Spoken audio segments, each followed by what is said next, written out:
Hello everyone. Some people are curious to know the simplest and the easiest way to connect, to communicate, to pray, or to appease their ori, their chi, their personal spirit guides in the absence of a spiritualist.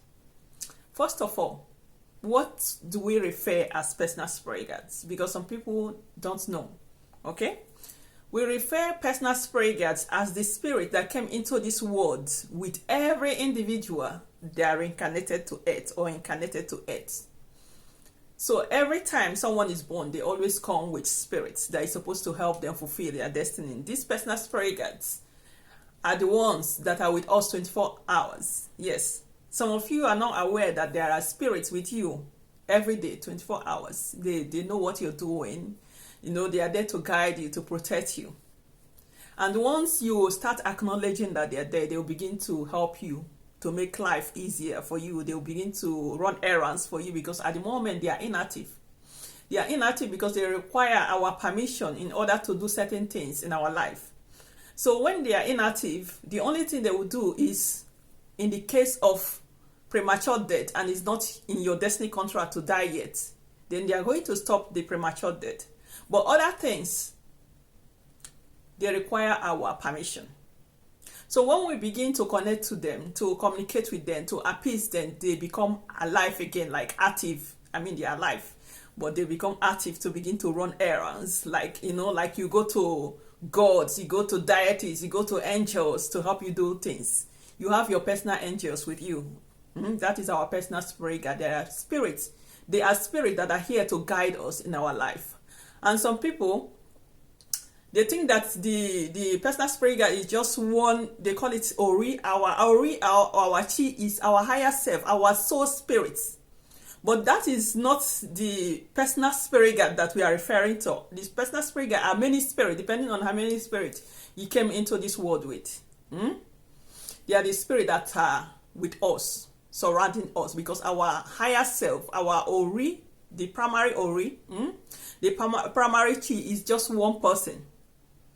So if you appease only your primary Ori and abandon to appease the spirits that guides and surrounds the Ori, then you're going to fail. So the ones that you should appease first is the spirits that surrounds the Ori, and then you can finally get to elevate and, you know, venerate your higher self to become more active. Okay? Because just your higher self alone is not going to be able to help you as much as the other spirits. Okay? So how do you pray or appease your personal spirit guide, your Ori, you know, your Chi, in the absence of a spiritualist? Because some people make this very difficult, but from my own experience, I have observed those spirits that are with us 24/7 is very easy to appease, and you can do it yourself. My first time I realized that someone can actually, you know, let's say feed, give something, give thanks. It's like giving thanksgiving to our personal spirit guides. I didn't know about all those things, but through my experiences, I was able to discover this because I don't have a physical mentor that teaches me spiritual things. It's my spirit guide that teaches me things. Sometimes they will use my body and they will do things, and then I will see, I will learn from it. Okay, this is how it's done. Sometimes in the dream they will teach me, or they will sit me down, you know, and begin to teach me. There are many ways that they can teach things, my spirit guides. Okay. So anyway, my first time that I gave offering to my Chi, not the higher self alone, but the spirits that surround my Chi, the first time I gave them offering is a banana. I will keep saying this because some people think that they will have to do animal sacrifices, do this, do that before they can be able to acknowledge. Those spirits, what I observe is they want acknowledgement first. Once you've acknowledged them and things begin to improve for you, then you can begin to give more. You can give more afterwards. Like once they've blessed you, once they increase your blessings, you go and give, and then they increase again. That's how it works. So when your blessings have increased to a certain level that you think that you can give them animal sacrifices, you can be able to do that because he energizes them to begin to work more active for you. But once you call upon them, pour a libation to these spirits, acknowledging them. You don't need to know their name because the spirits, Most of the spirit, they will not even tell your name, only if you're spiritually higher enough to begin to ask them questions, and they'll begin to tell. Once you connect to them more often and you build a relationship with them and they know that they are there, if you ask them their name, they will tell you. But you have to grow spiritually before you do that. And you have to be smart, because sometimes they will come and there are many. It's impossible for you, those of us that have many spirits, it's impossible for you to know all the names of all the spirits. But some of them that are very active, very dominant in your life, you'll probably be able to know their name if you ask them their name. But in the beginning, don't try to inquire that, what is the name, before I call upon. No, don't call upon that. Just say, my personal spirit guide, the spirit that came into this world with me, the spirit that are with me 24 hours, I give you this libation. You can give libation, you can give fruit, like buy fruit, different types of fruit, put it in a white bowl, put it in a corner of your house where it's not going to be disturbed, and dedicate it to them. Dedicate it to them. You can cook food that you like. The food that you like, your personal spirit guides are going to like it. Your favorite food. Put it in the bowl and dedicate it to them. First you have to apologize to them that you're sorry that you didn't know that they exist. You're sorry that you didn't know that you came into this world with them, that they are there with you 24/7. Ask them for forgiveness, and then give them the food to connect with them, and then begin to ask. After you build the relationship with them, you start asking them, ask for protection, ask for favor, ask for blessing. They begin to go. You begin to see how things to begin to, change for you positively. So you can give libation, you can give fruit, you can cook food, simple things,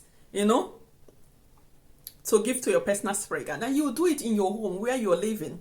Don't do it in any spiritualist house and keep your like how they say, you keep your altar in the spiritualist home. No.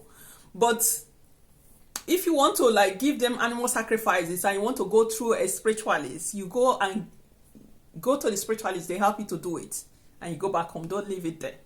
Because my spirit guide, they reveal to me that it is not good for us to live, even to give the sacrifice. They don't like it, because I asked them, can I give it in the countryside, like in the bush, somewhere private, when my house is busy? Can I go there? And they say no. Can I give it somewhere that is close to my location? No.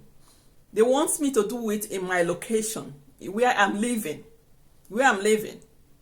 So they are different, because they are there with you. Why should you go and give it somewhere different unless you are present there? After them, because once you call upon them, they take it, then you can go. But don't leave it in a spiritualist home. Okay? So the simplest way to do it yourself, the simplest one that does not involve animal sacrifices, you can give them libation. Call upon them, to come and take this libation, because they are there with you all the time. You can cook food, your favorite foods, give to them. You can buy fruit, bananas, pineapples, coconut. Spirits, they love coconuts. Coconut represents, like when you're giving animal sacrifices in the spiritual realm, especially for those people that are vegans and vegetarians, that they don't do animal sacrifice. So it's important to put coconut. It represents head of an animal. It represents head of even a human being. Coconut is powerful to add in your offerings when you're giving to spirits. So once you're giving to them, you do this very often. When you're praying, you call upon them, because they are the one that runs the errands. Like some of you guys that goes to the church and you pray, you say, oh God, some testimonies are coming, and you're thinking it's your pastors that are doing this. Most times it's your personal spirit guides that are being activated when you're praying. They go and run these errands. Most of them, they run these errands. Okay? So simple ways to acknowledge your spirit guide is just in your home, in your private.